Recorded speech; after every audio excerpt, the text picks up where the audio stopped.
Gun point ഉണ്ട്. ഞങ്ങൾ body കണ്ടിട്ടാണ് വരുന്നത്. ഗൺ പോയിന്റ് ഉണ്ട്. മദറിന്റെ ശരീരത്തിൽ, ഷമി എന്ന് പറയുന്ന മദറിന്റെ ശരീരത്തിൽ ബ്രെയിൻ ഡാമേജ് ആണ്, ക്രിട്ടിക്കലാണ്. ബ്രെയിനിൽ ഡാമേജ് പറ്റിയിട്ടുണ്ട്. അത് ഷൂട്ടിംഗ് ആണെങ്കിൽ ഇങ്ങനെ ഈ തുള വരത്തുള്ളൂ. അതൊരു നെറ്റിയിൽ പോയി കണ്ടു, ബോഡി കണ്ടിട്ടാണ് വരുന്നത്. അത് കണ്ടിട്ടാണ് വരുന്നത്. സംശയമാണ് നമുക്ക്. കാര്യം നെറ്റിയിൽ ഇങ്ങനെ ഹോളുണ്ട് രണ്ടുപേരുടെ. പെൺകുട്ടിയുടെ മാരകമായ സ്ഥിതി, മുഖത്തൊക്കെ മാരകമായ പരിക്ക്.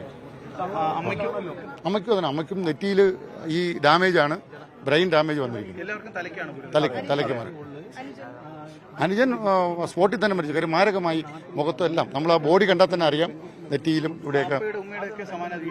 അതറിയില്ല, അത് നമ്മൾ ബോഡി കണ്ടില്ല. അത് തലയ്ക്ക് അവിടുന്ന് കിട്ടിയ മെസ്സേജ് അനുസരിച്ച് തലയ്ക്ക് അടി കൊണ്ട് വീണ് കിടക്കുന്നു എന്നാണ് പറഞ്ഞത്. അവർക്ക് നല്ല പ്രായമുണ്ട്. അവന്റെ വാപ്പാടെ അമ്മയാണ്.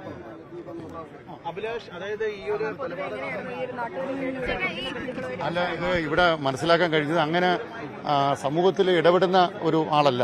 അപ്പൊ അങ്ങനെ വലിയ സുഹൃത്തുക്കളൊന്നും ഇവിടെ ആരും പറഞ്ഞായിട്ട് നമുക്ക് അറിയില്ല. സൈലന്റ് ആയിട്ട് പെൺകുട്ടി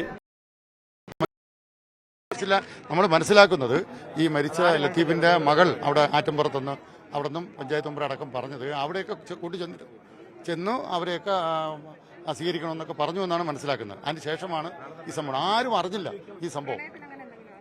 അറിയില്ല. ആയിരുന്നു, പ്രണയമായിരുന്നു, ഉണ്ടാണല്ലോ, അവിടെ കൊണ്ട് സ്വീകരിക്കണമെന്നൊക്കെ പറഞ്ഞു. അപ്പോൾ അത് നടക്കാതെ ആയിരിക്കാമെന്ന് തോന്നുന്നു. എന്തായാലും ഒരു തീരുമാനിച്ചുറച്ചതാണ്. കാര്യം ഇത്രയും കിലോമീറ്റർ യാത്ര ചെയ്ത് വന്ന് ഇത് മൂന്നും ചെയ്യണമെന്ന് പറഞ്ഞാൽ അത് കഴിഞ്ഞിട്ട് മണിക്കൂർ പോലീസിനോട് റിപ്പോർട്ട് ചെയ്താണ്.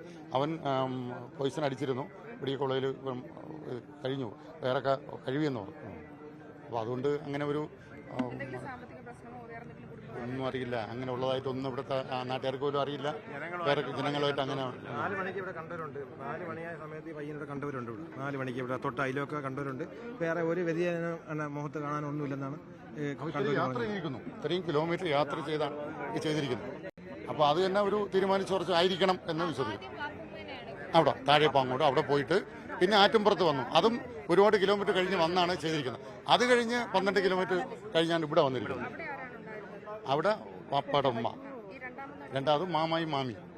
അത് കഴിഞ്ഞിട്ടാണ് ഇവിടെ വന്ന് വിളിച്ചത്. ജനങ്ങളുമായിട്ട് വലിയ ബന്ധമുള്ള പയ്യനല്ല ഇത്. അതുകൊണ്ട് ജനങ്ങൾക്ക് വയസ്സേ ഉള്ളൂ അല്ലേ പയ്യന്? 13 വയസ്സേ ഉള്ളൂ. പക്ഷെ അവനെ കണ്ട ഒരു തടിയൊക്കെ ഉണ്ട്. പക്ഷെ 13 വയസ്സേ ഉള്ളൂ. ഉപദ്രവിക്കുന്നത് ഇവിടെ തടസ്സപ്പെടുത്തിയപ്പോഴാണ് അവനെ ഉപദ്രവിക്കുന്നത്. അപ്പൊ ഗൾഫിലായിരുന്നു, ഇപ്പൊ ഇവിടെ വിദേശത്തായിരുന്നു. ഇപ്പൊ നാട്ടിലുണ്ട്. ഇല്ല ഇതൊക്കെ പോലും അവർ പറഞ്ഞില്ല. ഇത് ഇവൻ പോലീസ് സ്റ്റേഷനിൽ നിന്ന് മൊഴി കൊടുക്കുമ്പോഴാണ് അവൻ വിഷം അടിച്ചെന്നും ഇത് പോലീസ് സ്റ്റേഷനിൽ നിന്ന് മൊഴി കൊടുക്കുമ്പോഴാണ് ഇവൻ അറിഞ്ഞത്.